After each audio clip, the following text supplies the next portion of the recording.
Estás escuchando Los Rossi, tu programa político.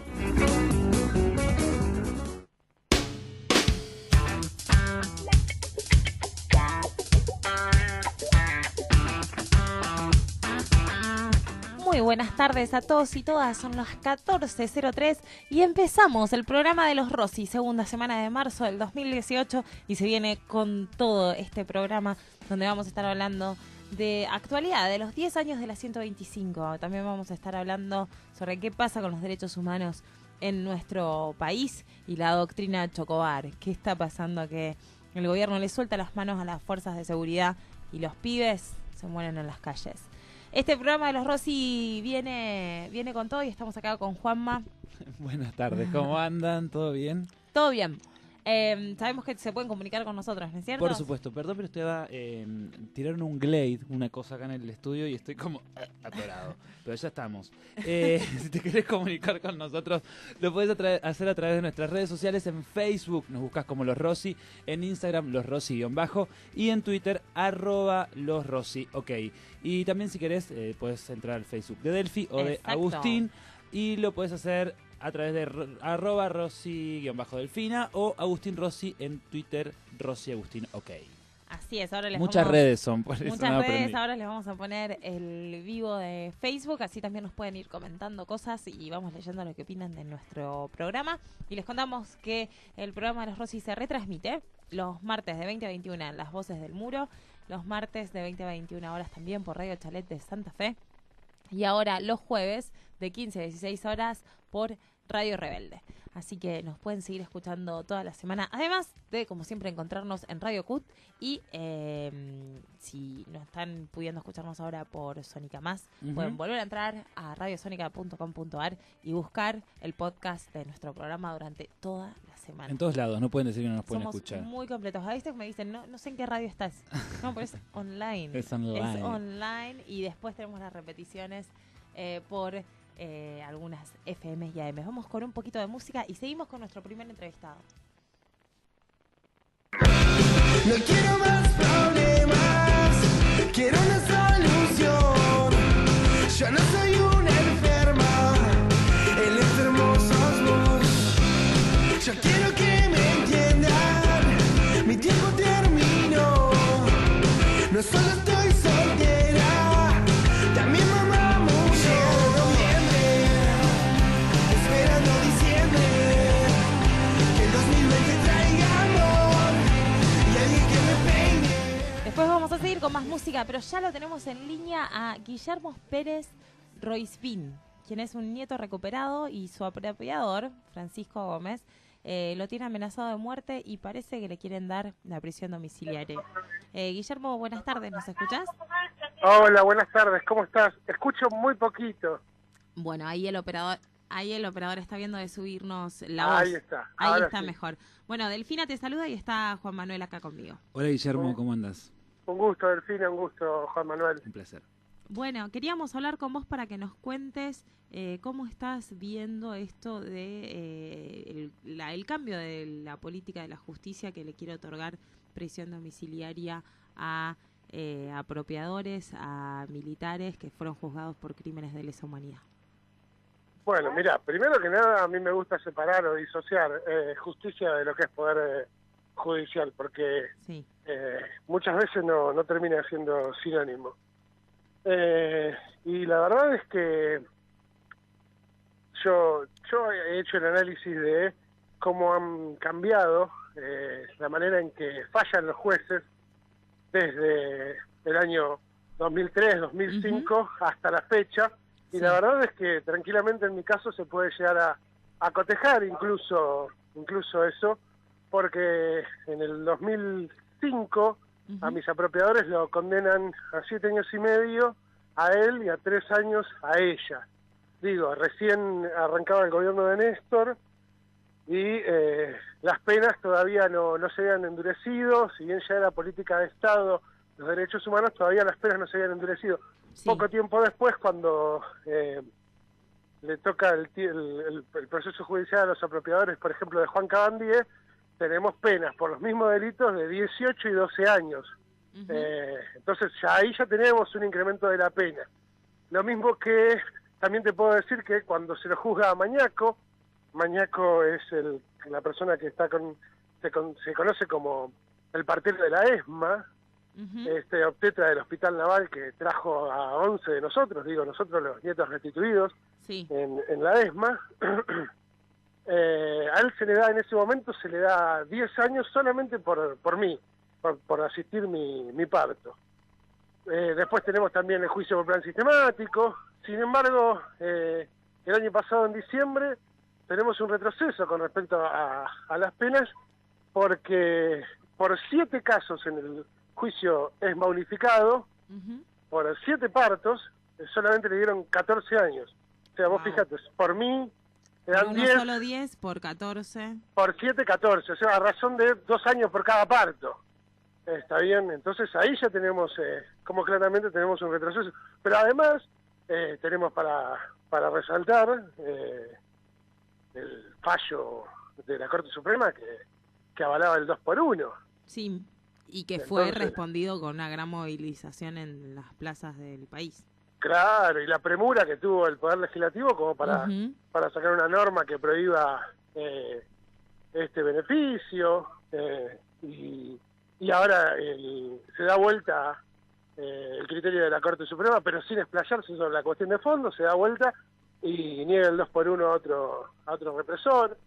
Pero bueno, a mí me parece que sí que tiene que ver con una decisión, casi diría, o una visión general que tiene el Poder Judicial sobre estos delitos. Mirá, recién Maxi Lecky me comentaba que esta mañana estuvo uno de los secretarios del poder de las cárceles del país, que decía abiertamente que había que descomprimir, acá por Radio Sónica, que había que descomprimir las cárceles y que bueno, que si también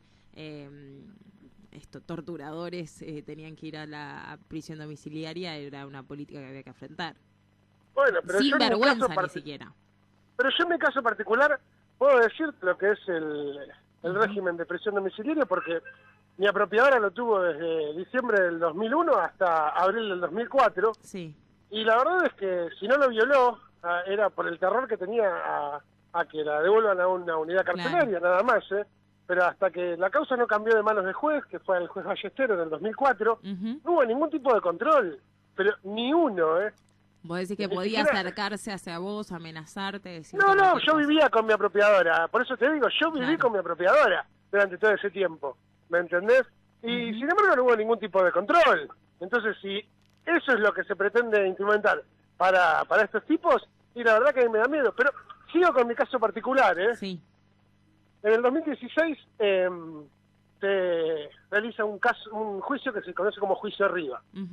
Riva es la Regional de Inteligencia de Buenos Aires y fue el epicentro represivo en zona oeste, está ubicada en Morón, y estaba a cargo de la Fuerza Aérea. En ese lugar, en esa dependencia, había aproximadamente entre 30 y 33 agentes. Sí. De inteligencia, militares. Además de mí, hay otro nieto que también fue restituido en manos de otro personal de la Fuerza Aérea, que también trabajaba en esa dependencia, que es Ezequiel Roche Centauro. Su apropiador, que es un suboficial, todavía está prófugo de la justicia. Y sin embargo, el anteaño pasado, quiero decir, llevamos a juicio solamente a 2 personas de esa regional, de 30 y 33 agentes. O sea, ¿qué seguridad tengo yo de que mi apropiador de repente no se contacte con alguno de sus ex compañeros y me pase algo? Si no hay ningún tipo de instrucción ni nada con respecto a seguir investigando quiénes más participaron de ese centro clandestino de detención. Por eso te digo, a mí me parece que el régimen de arresto domiciliario es una semilibertad, básicamente. Incluso ayer en una conferencia de prensa me preguntaban si yo estaba dispuesto a recibir custodia. Yo sí estoy dispuesto, no tengo problema, es más, me encantaría, en especial para mi familia. Sí. Pero también me da a pensar, ¿no? ¿Por qué yo que soy la víctima tengo que estar custodiado y no los victimarios? Sí, totalmente. Bueno, es algo que vivimos muchas veces las mujeres víctimas de violencia de género. Claro, sí, definitivamente. Definitivamente, sí. Bueno, la verdad que me alegro de poder escucharte y creo que con toda esta situación tan fuerte que vivís, que estés tan entero y tan firme en tus convicciones, la verdad que nos da fuerza escucharlos a veces a los hijos, a las abuelas, a las madres. Para el resto de la población es muy importante que ustedes estén firmes y poder acompañarlos en estas causas. Muchísimas gracias. Una cosa más, Delfina, Sí. te quería decir.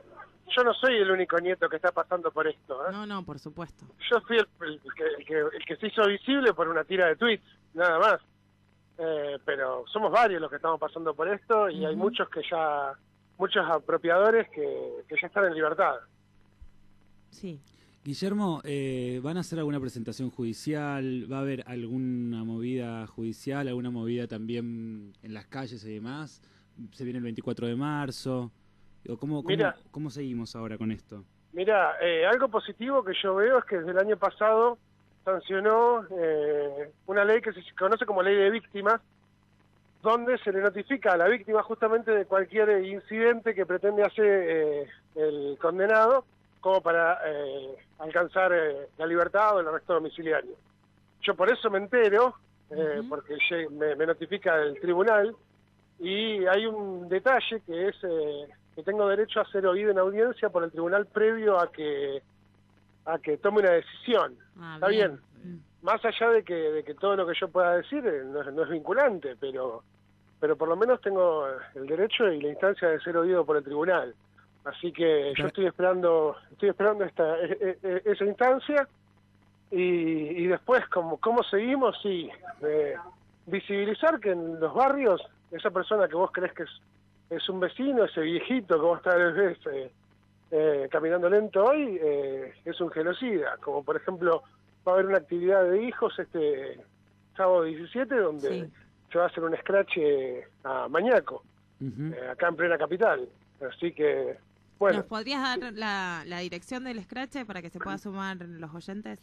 Ay, en este momento no la sé porque yo no vivo en Capital. Me cuesta un poquito con la dirección, pero si querés pero los arrobo Sí, gracias. Y les paso el afiche. Sí, Pero pasánoslo, básicamente, así lo ponemos también en nuestras redes sociales para que todos los que nos están escuchando en Capital claro, puedan porque por ejemplo, este señor, ya te decía, participó en 11 partos, al menos, en 11 partos en la ESMA y en la desaparición de esos bebés y de esas parturientas. Sí. Y hoy está en libertad, ya directamente en libertad, por haber cumplido 2/3 de su condena. ¿Entendés? O sea, ni siquiera cumplió la condena total, 2/3. Sí. Entonces, ya que no hay condena judicial y no hay cárcel común, que por lo menos haya condena social. Sí, totalmente. Totalmente. Bueno, Guillermo, muchísimas gracias. Vamos a estar entonces acompañándolos el sábado. Disponen de este pequeño medio de comunicación para lo que necesiten y seguro que nos vemos en las calles el 24 de marzo. Muchísimas gracias y un saludo especial a toda la familia Rossi. Bueno, muchísimas gracias. Un abrazo. Chao, chao. Vamos con un poquito de música.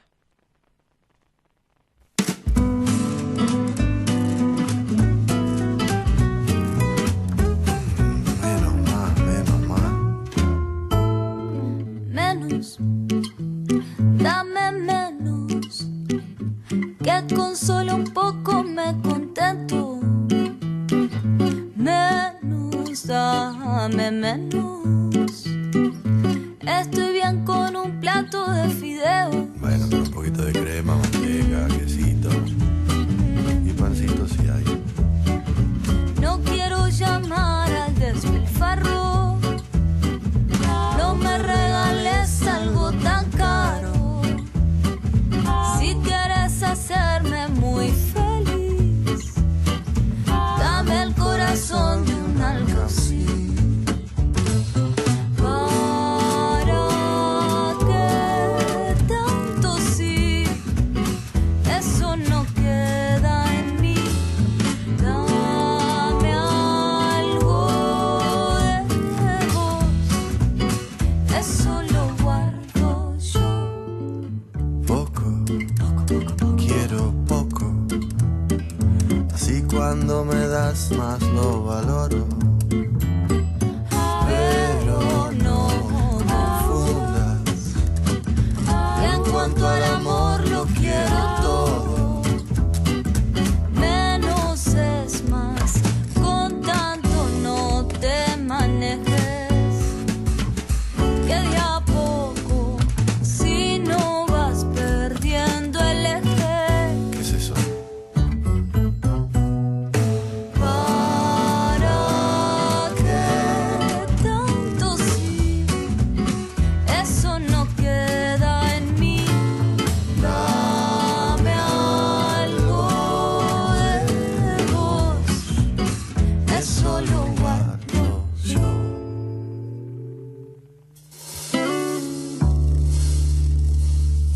veces menos es menos.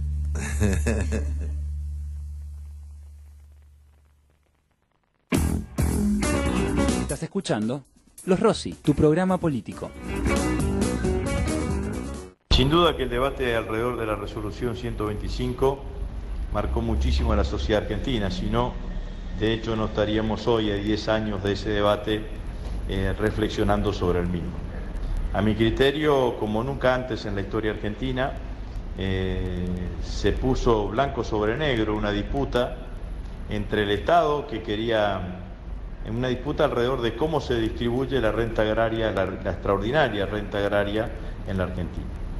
El Estado, comandado por Cristina Fernández de Kirchner, planteaba un proyecto de retenciones móviles que establecía que en la medida que los precios internacionales fuesen más altos, la proporción de aporte hacia el Estado por parte de los productores agropecuarios aumentaba. Y si los precios iban hacia la baja, la retención disminuía.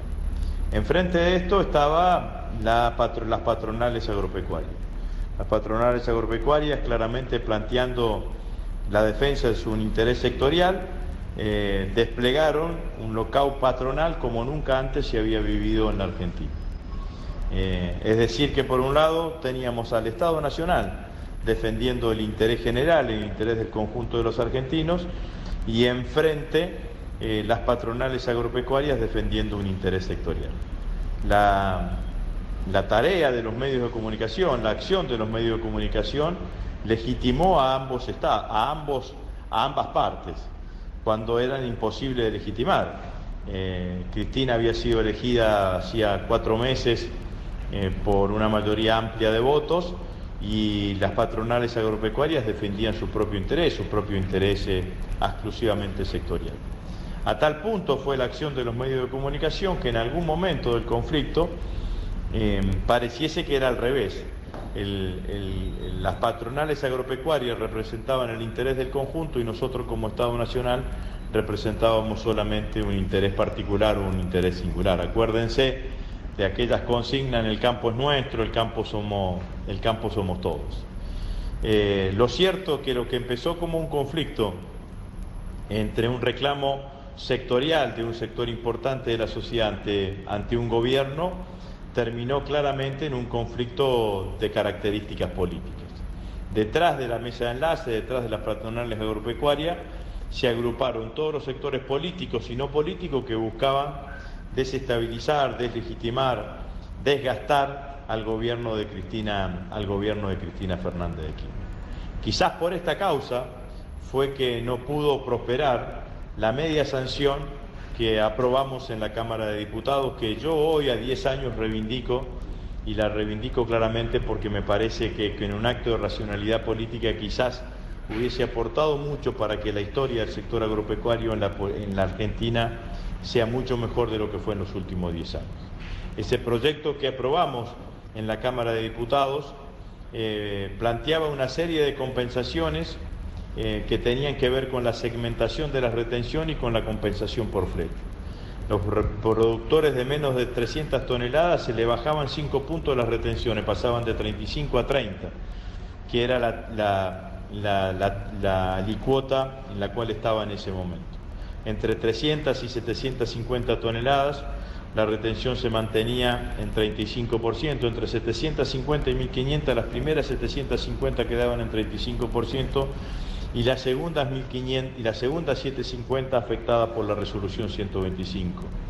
Y obviamente los productores de arriba de 1500 toneladas, los grandes productores, sí pagaban el 100% de la resolución 125. Con esta propuesta, el 80% de los productores quedaban fuera de la afectación de la resolución 125 y quedaban adentro solamente el 20%, pero claro, ese 20%, los productores más grandes reflejan el 80% de la producción agropecuaria en la Argentina. Si a eso le sumamos la compensación por flete, es decir, que el productor que estaba más lejos de puerto pagaba menos retenciones que el productor que estaba más cercano del puerto, claramente esa propuesta era una propuesta beneficiosa para una mirada progresista sobre el sector agropecuario.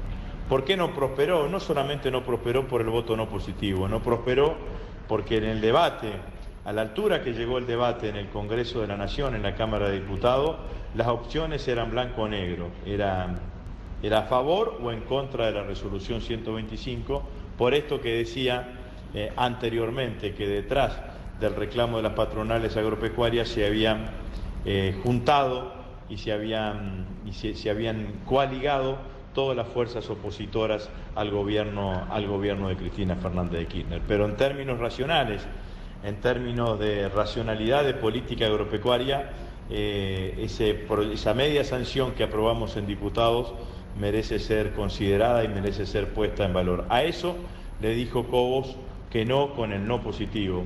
Para la campaña electoral del año pasado, mi equipo de trabajo que trabaja en las políticas agropecuarias había calculado cuánto se hubiesen ahorrado o cuánto hubiesen ganado más los productores de menos de 300 toneladas, que en la zona núcleo son 100 hectáreas. Esos productores de menos de 300 toneladas entre el 2008 y el 2015, si en lugar de pagar una retención del 35 hubiesen pagado una retención del 30, hubiesen ganado de más entre 800.000 y 1 millón de pesos. Pero bueno, la política estaba en otro lugar y lo que pasó fue lo que pasó. Resultado de todo esto, el gobierno sostuvo una protesta agraria y un locao patronal como nunca antes otro gobierno democrático había tenido que soportar. Cuando uno miraba la coyuntura de esos días, terminado el conflicto, nos habíamos quedado con menos senadores, con menos diputados, gobernadores que antes eran amigos o aliados, ahora estaban enfrentados con el gobierno nacional. Pero que sin duda también esa disputa significó la generación de un punto distinto de lo que iba a ser el kirchnerismo de los años siguientes a ese 2008. Y sobre todo marcó muchísimo a las nuevas generaciones que se volcaron a militar masivamente a la política y principalmente en nuestro espacio político. Todos esos jóvenes que aparecieron en el 2008, 2009, 2010 tienen marcado en su ADN de participación política ese debate alrededor de la resolución 125, en donde un gobierno nacional, popular, democrático intentó que la renta agraria extraordinaria estuviese mejor repartida que en manos de unos pocos. Ese era mi papá, el Chivo Rossi. Ahí estaba haciéndonos el análisis sobre los 10 años de la 125. El Chivo está en reunión del bloque en este momento y por eso no podía estar, pero no queríamos dejar de tener presente el testimonio y la reflexión sobre lo que pasó hace 10 años. ¿Vos cómo lo viviste, Juanma? Nosotros no podíamos ir a ningún lado porque nos gritaban soy el campo y no se podía hacer nada.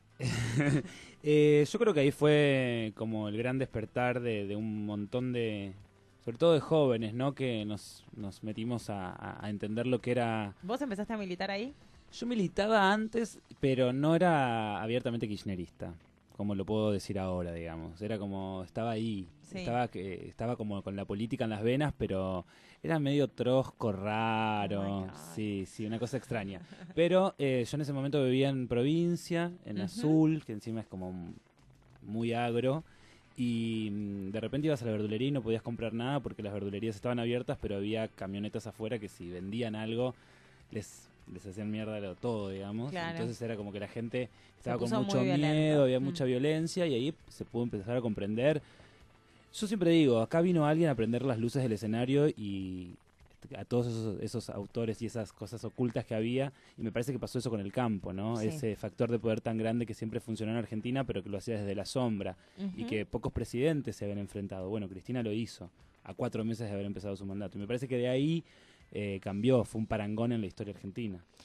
Es interesante, yo creo que quería compartir también con ustedes un par de reflexiones sobre esto de los 10 años de la 125, porque si uno se aleja un poquito de la cuestión política, podríamos decir que es un debate natural que se da en casi todos los países en vías de desarrollo, emergentes, entre industrias, ciudades versus campo, ¿no? Digo, el Estado, ¿qué hace? ¿Industrializa o protege al campo? Y es un debate que podemos decir que la Argentina lo tiene desde 1930, cuando empieza un proceso de sustitución de importaciones, de cierta industrialización, en donde ya hay una tensión, y mismo en el primer peronismo hay una tensión entre cuánto se industrializa, qué se industrializa, cómo se hace. Ahora, me parece que es interesante poder definir como proyecto político qué modelo económico o de desarrollo uno quiere tener, pero hay un factor externo, digamos, exógeno a la Argentina que lo condiciona, que es el mundo. Total. ¿No? Totalmente. Digo, porque a veces parece que nos quieren decir que tenemos que ser un país agroexportador, ¿y quién es el que nos compra el agro? Nos dijeron que hiciéramos diésel y no estamos pudiendo exportar diésel a Estados Unidos. Nos dijeron, bueno, ok, economías regionales, dijo este gobierno, y los limones tampoco entran en Estados Unidos. Dijo, bueno, vamos a exportar carne. Y Macron, el presidente de Francia, le dijo que no, que en el acuerdo Unión Europea-Mercosur no iba a haber un aumento de la cuota que tiene los productos de carne vacuna en el mercado europeo.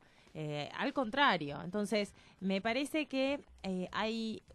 Y traigo la discusión de la 125 a la actualidad, que tiene que ver con qué es el mundo. También la 125 se discutía, y se discutió quizás con ese fervor, porque había un boom de las commodities terminando de darse o Sí. dándose, que le permitió a gobiernos progresistas en América Latina también aumentar sus ingresos.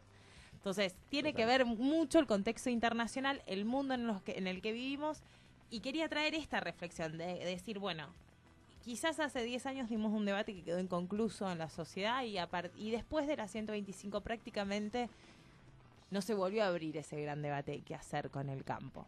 Digo, los pools de siembra siguen existiendo, los puertos fluviales y los puertos que exportan cereales en nuestro país siguen siendo privados, la cantidad de hectáreas de soja que tenemos sigue siendo inusitada, y no hay una diversificación productiva y no se tiene en cuenta el efecto medioambiental que tiene.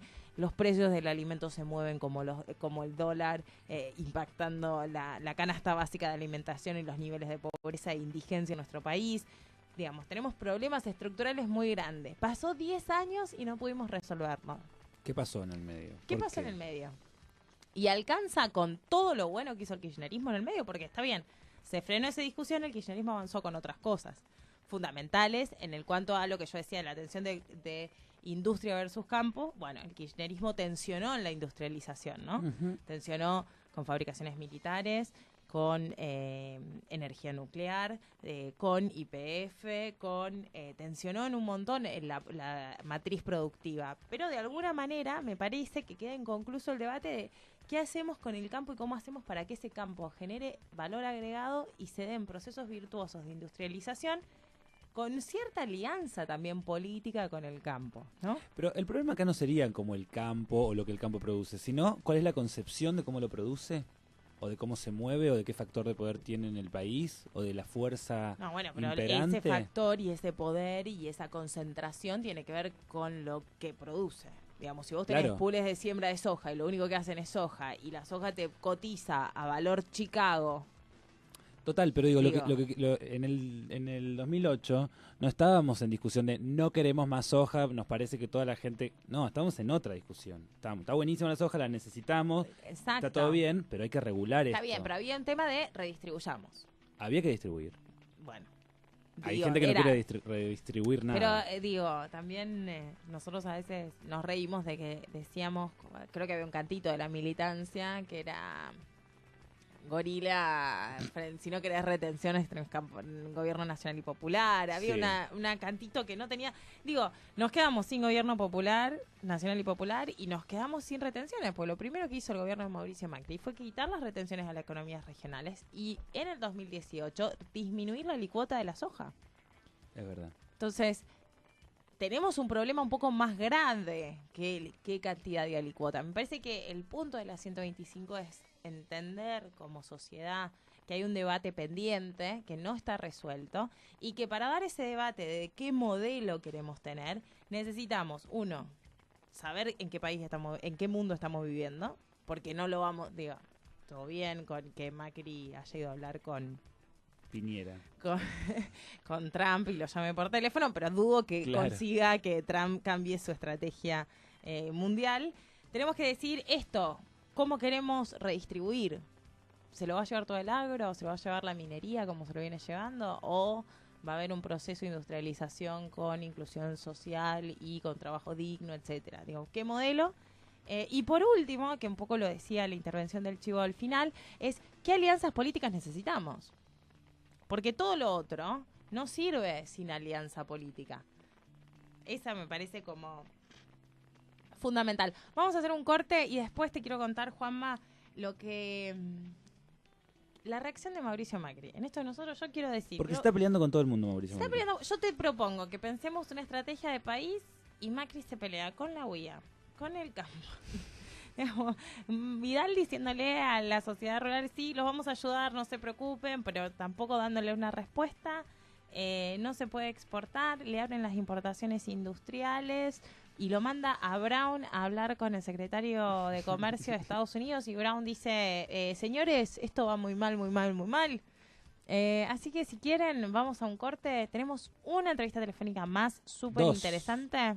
Dos más súper interesantes. Y al final les cuento qué pasa con el acero y aluminio. Una guerra entre China y Estados Unidos que afecta a las estrategias de Mauricio Macri.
y 36 en todo el país. Estamos escuchando Nenes de Pretoria. Seguimos con Delfina Rossi, seguimos en Los Rossi, seguimos en Sónica Más. Así estamos y les recordamos que pueden buscarnos en Spotify. Tenemos una lista de colaborativa, así que nos dicen qué canciones quieren escuchar durante el programa y Charo, nuestra superproductora, les pone las canciones.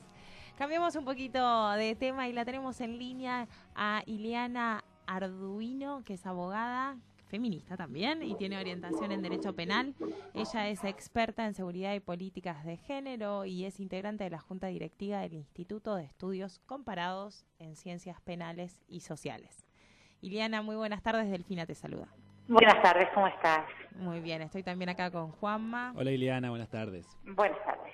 Bueno, queríamos hablar con vos a raíz, lamentablemente, del asesinato de Facundo Ferreira, el niño de Tucumán de menos de 12 años que murió porque un policía le disparó por la espalda cuando estaba en otra moto con otro compañerito de 14 años.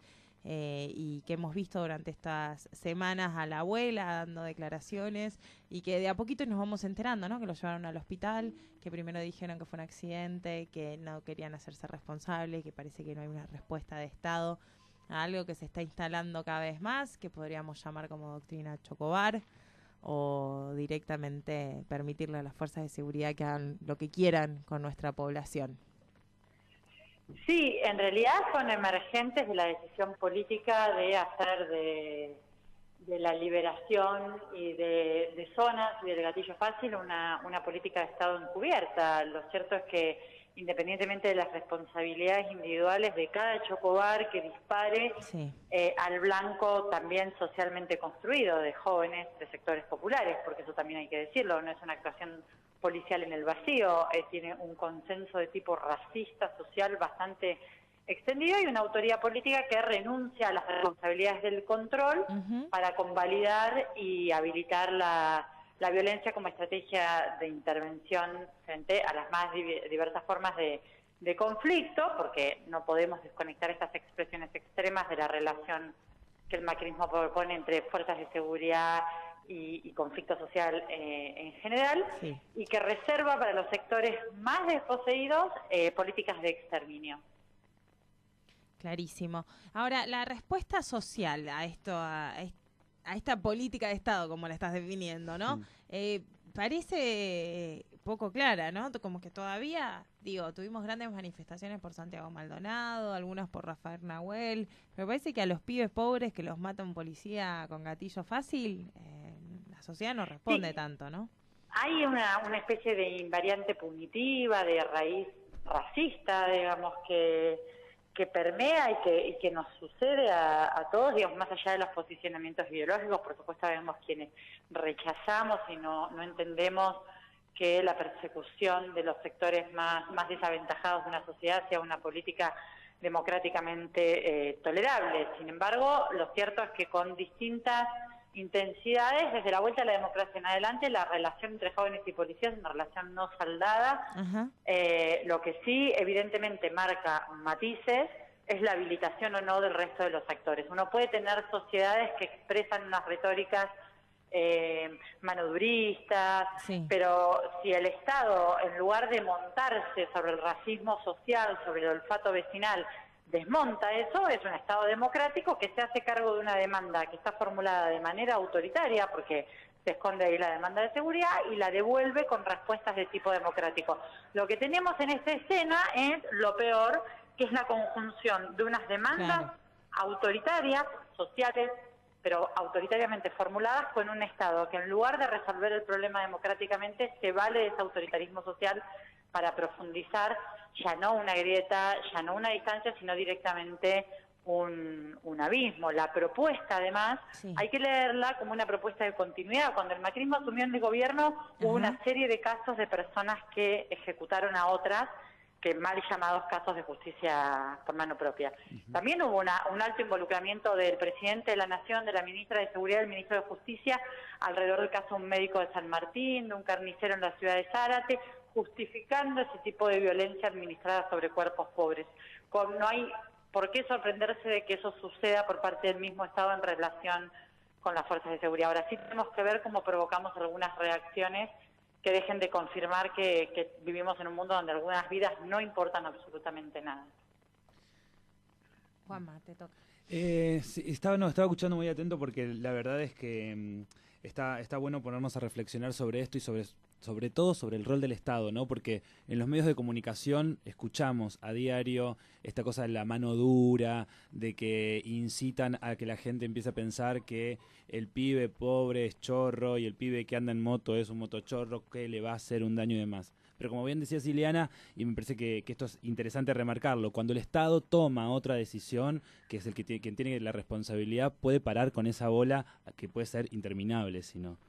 Sí, y que es recurrente además, ¿no? Es cíclica. Total. Los jóvenes y los migrantes son siempre la moneda de cambio, nada azarosamente cuando el resto de las políticas son de retracción. Ahora bien, estamos en este escenario en el que el gobierno hace todo lo contrario, ¿no es cierto? Lo lleva a Chocobar a la Casa Rosada. Por suerte, o no sabemos todavía, porque no sabemos cómo va a terminar la resolución, la justicia dijo que Chocobar tiene que estar procesado por lo que hizo con el pibe acá en La Boca.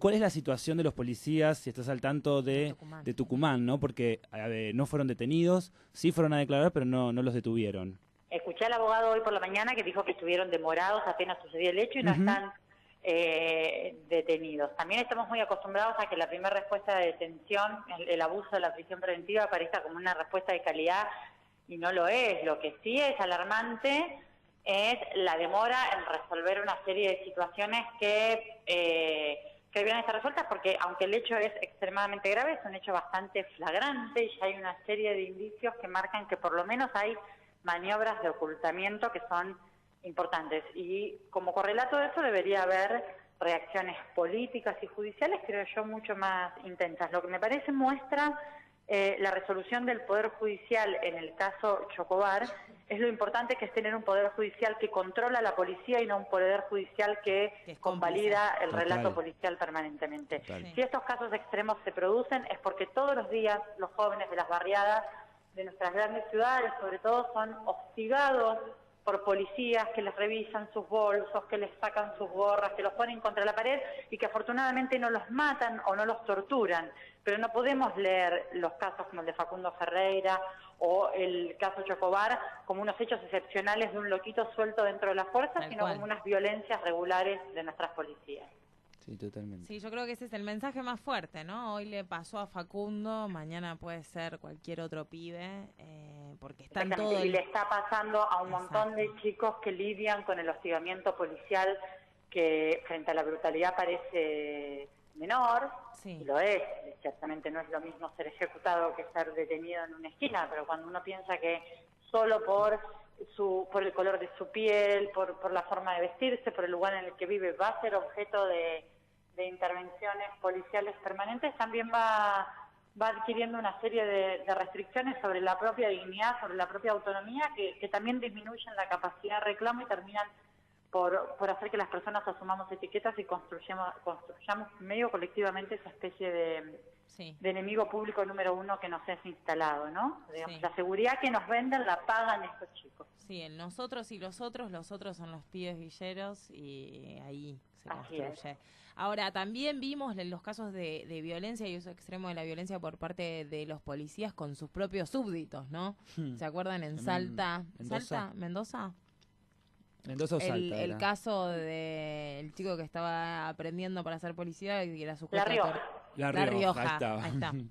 Bueno, la humillación como método, creer que el desarrollo de la profesión de una persona que tiene que servir a la comunidad y que debería tener en el desarrollo de una ética de cuidado un objetivo central, resulta que trabaja sobre la construcción, sobre la lógica binaria de amigo o enemigo, ¿no? Cada tanto después nos enteramos de este entrenamiento en la provincia de Entre Ríos, de someter a unas personas a una situación extrema de gaseamiento para teóricamente desarrollar unas resistencias, y eso es central, digamos, está en las antípodas de la profesionalización, está en las antípodas de la formación de recursos humanos con capacidad de interactuar frente a distintos conflictos sociales, y es la propuesta de enseñarle a las fuerzas de seguridad, esta cosa que tanto han analizado cantidad de antropólogos y autores a escala mundial, que se autopercibe como una especie de estructura moralmente diferenciada del resto de la organización social, sobre todo del resto de los civiles, aun cuando no sean fuerzas militares, porque son fuerzas civiles, que conciben y construyen permanentemente una serie de enemigos que tienen también estructural y universalmente las mismas características. Son pobres, son migrantes, tienen siempre muchos atributos para ser construidos como otros. Bueno, la verdad, Ileana, sos muy clara y te quería preguntar la última cosa, ¿cómo hacemos para revertirlos? ¿Qué políticas deberíamos exigir o quizás mismo para pasarle el mensaje al chivo que hoy no puede estar acá acompañándonos? ¿Necesitamos una reforma legal también? ¿Necesitamos llevar alguna propuesta al Congreso? Nuestras fuerzas de seguridad están reguladas por leyes de la dictadura, todas, la Policía Federal, la mayoría de las fuerzas provinciales. No es solo un problema de fetiche normativo, pero claramente si las leyes que las organizan están pensadas bajo los marcos de la doctrina de la seguridad nacional y en fin, con doctrinas perimidas, aunque muchos tengan ahora vocación de restablecerlas con otros ropajes como el narcotráfico y algunas otras, terrorismo y todas estas excusas que andan por ahí dando vueltas.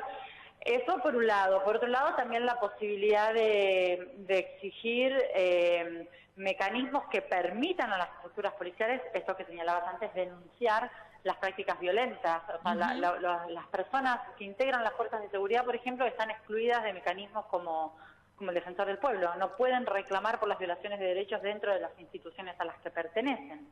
la ley los excluye específicamente. En fin, hay una cantidad de... Okay. Y socialmente creo que nosotros tenemos que involucrarnos, dejar de hacernos los distraídos cuando vemos esas intervenciones policiales que no conducen a ningún lado, Sí. llaman de parar y de cacheo. El 0,2% de esas detenciones dan con alguna persona con pedido de paradero, ni siquiera con pedido de captura por delitos. Ese es el grado de eficacia que tienen. Pero son una gran acción psicológica de propaganda que nos venden a nosotros, consumidores blancos, clase media. Así que tenemos que involucrarnos en desarmar eso porque los cuerpos los ponen otros. Clarísimo. La tenemos que traer a Iliana un día al programa. Iliana, te queremos conocer. Tenés que venir al programa si charlamos más. Encantada, a disposición. Bueno, muchísimas gracias, te despedimos. Vamos a seguir muy atentos a ver si podemos impulsar algunos cambios de todos los que dijiste. Bueno, que a la tenemos que hacer. orden, a disposición. Muchas gracias a ustedes por el tiempo. No, por favor, muchísimas gracias. Despedimos a Iliana Arduino, no me salía el apellido, quien es abogada con orientación en Derecho Penal, y estábamos hablando de la doctrina Chocobar. Un poquito de música y se nos acaba el programa.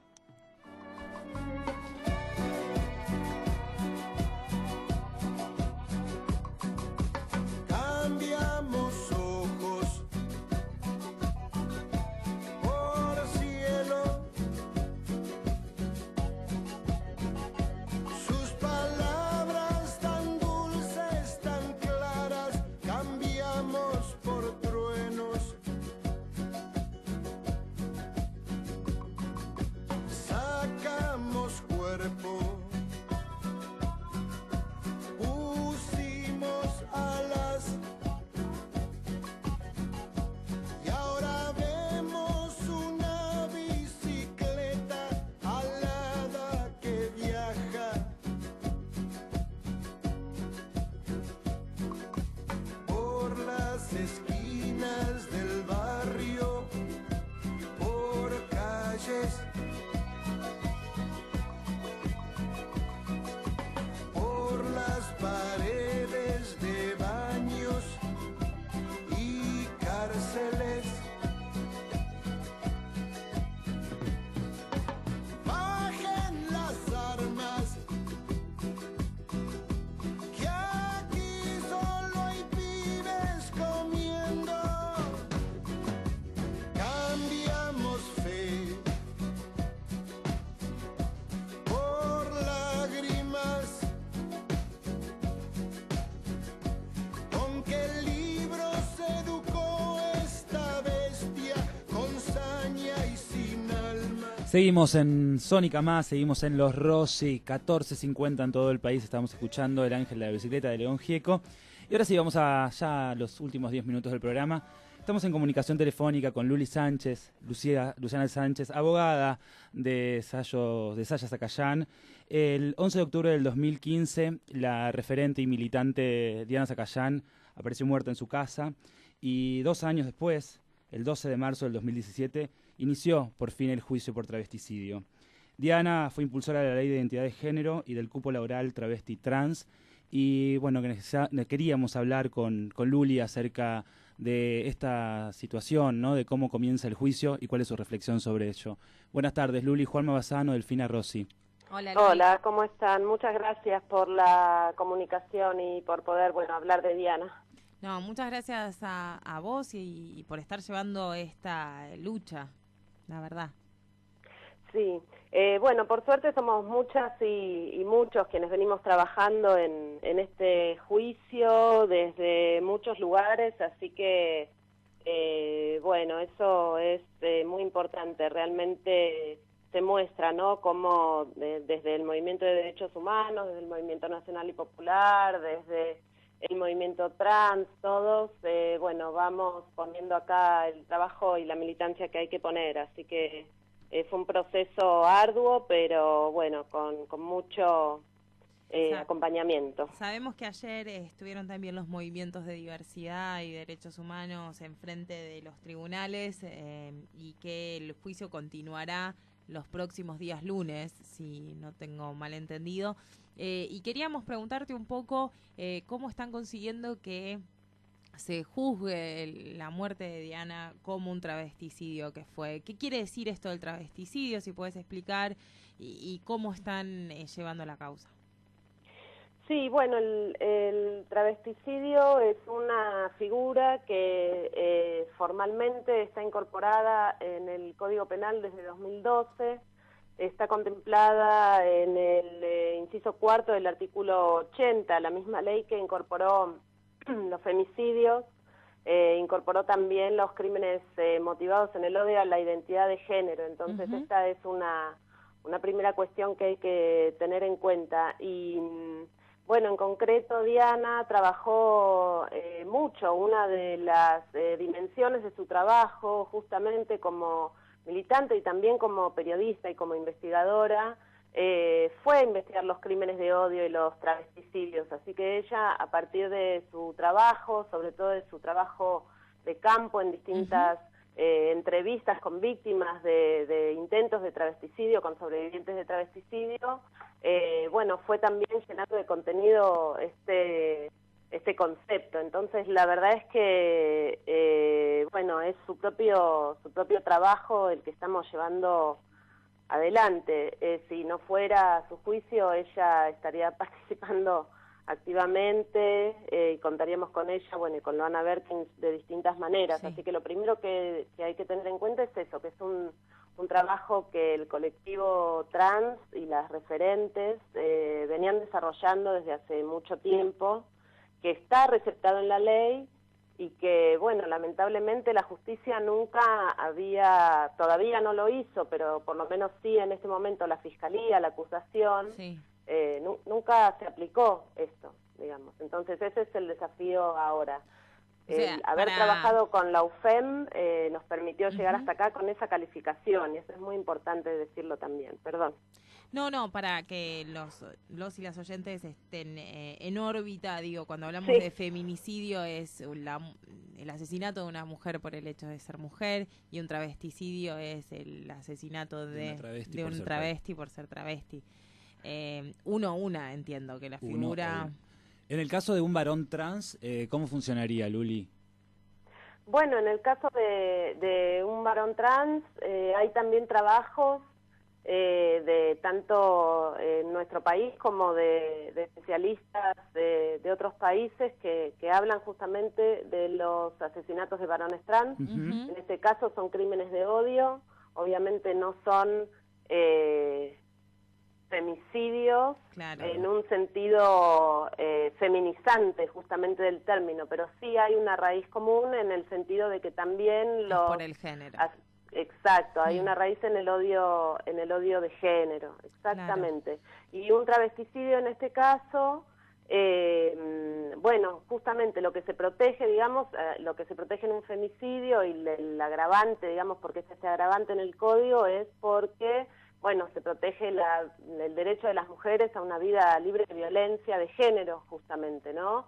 Y en el caso específico del inciso cuarto, que es el que refleja específicamente la cuestión de la identidad de género, lo que se protege también es la disidencia sexual, ¿sí? La posibilidad de tener una identidad sexual, una identidad de género, una orientación sexual diferente a la hegemónica, y se entiende que tener una identidad de género disidente te expone a un montón de riesgos y que por lo tanto hay un deber del Estado, pero también un deber mayor de la sociedad de proteger esa disidencia sexual. Así que esto es un travesticidio, digamos, y por qué se considera un homicidio agravado. Exacto.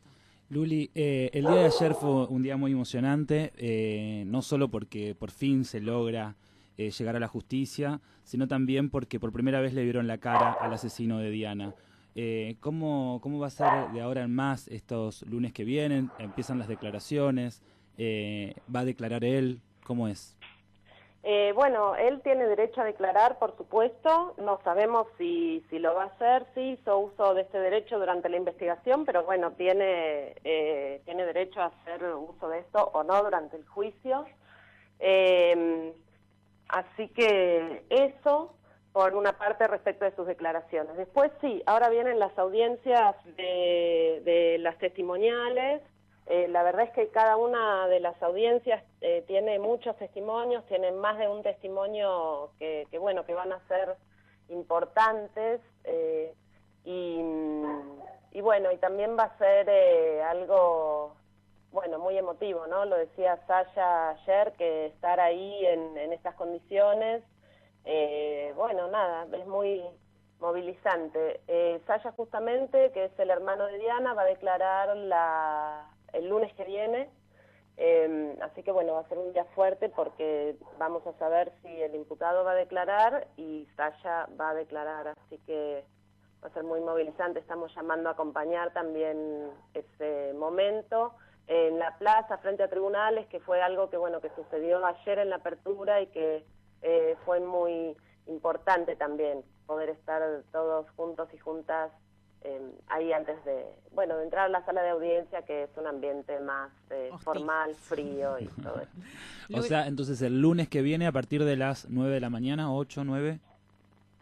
A partir de las 9 más o menos vamos a estar en la plaza con actividades también, y a las 11 es la audiencia. La audiencia, si bien es pública, es una sala pequeña.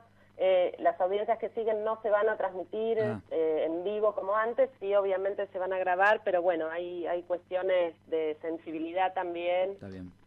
Aunque estamos pidiendo también que nos den una sala de audiencias un poco más grande, ¿no? Pero bueno, bien, veremos. Luli, la verdad, muchísimas gracias por estar llevando adelante esta lucha, a vos y a todas las compañeras. Sería muy importante que se reconociera que fue un travesticidio y que haya justicia por Diana.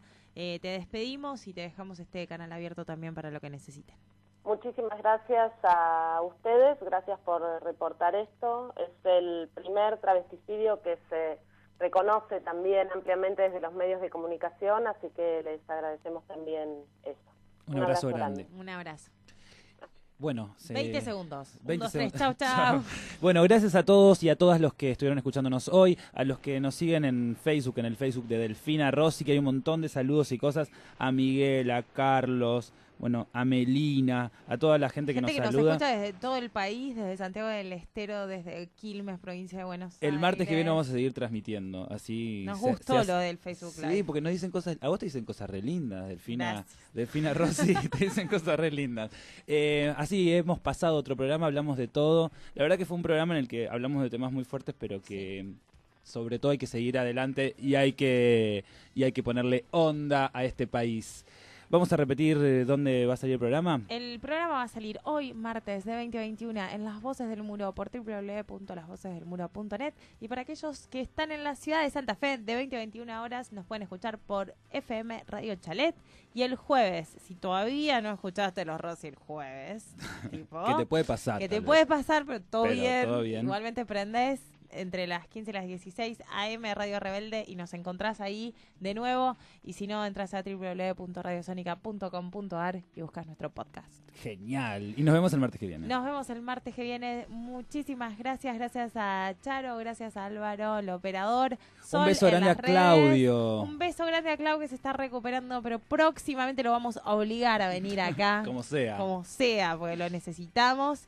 Y a Sol, a Salomé. A Sol, a Salomé y a todos ustedes que nos escuchan y nos hacen el aguante. Un beso grande. Chau. Mientras algunos buscan dividir, nosotros elegimos sumar. Sumar contenidos, sumar nuevas voces y sobre todo, sumarte a vos. Sónica Más. Sumamos Radio.